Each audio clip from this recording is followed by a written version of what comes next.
In today's video, I'm going to teach you how to change the currency in Freshbooks. If you've ever found yourself needing to switch currencies in your Freshbooks account, whether it's for business expansion or it simply requires you to transact in a different currency, don't worry, I've got you covered. This process is straightforward, and by the end of this guide, you'll be able to change the currency in your Freshbooks account with ease. To begin, start from your Freshbooks homepage. If you're not already logged in, make sure you do so.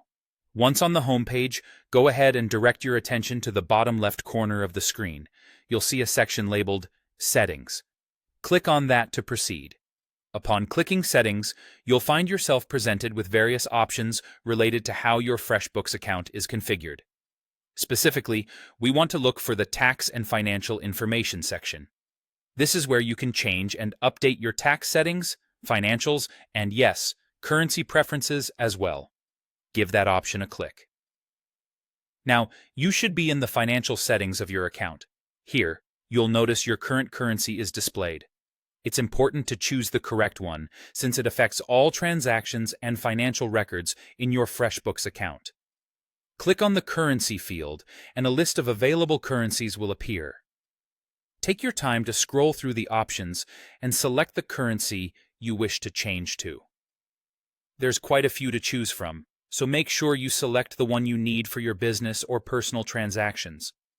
After you've clicked on your desired currency, you'll want to make sure that these changes are saved so everything takes effect properly. To do this, simply locate the Save Changes button and click on it.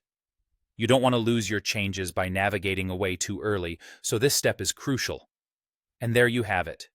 You've successfully changed the currency in your Freshbooks account. Now, all your financial transactions and records should reflect this new currency.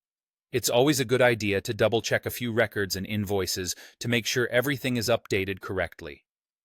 Regularly monitoring these settings can help avoid any potential confusion or accounting discrepancies in the future. If you ever need to adjust the currency again, you now know exactly what to do. Feel free to revisit this guide whenever necessary. Thank you for watching, and I hope this tutorial was helpful for navigating your Freshbooks settings with confidence. Stay tuned for more useful tips and tricks. Until next time.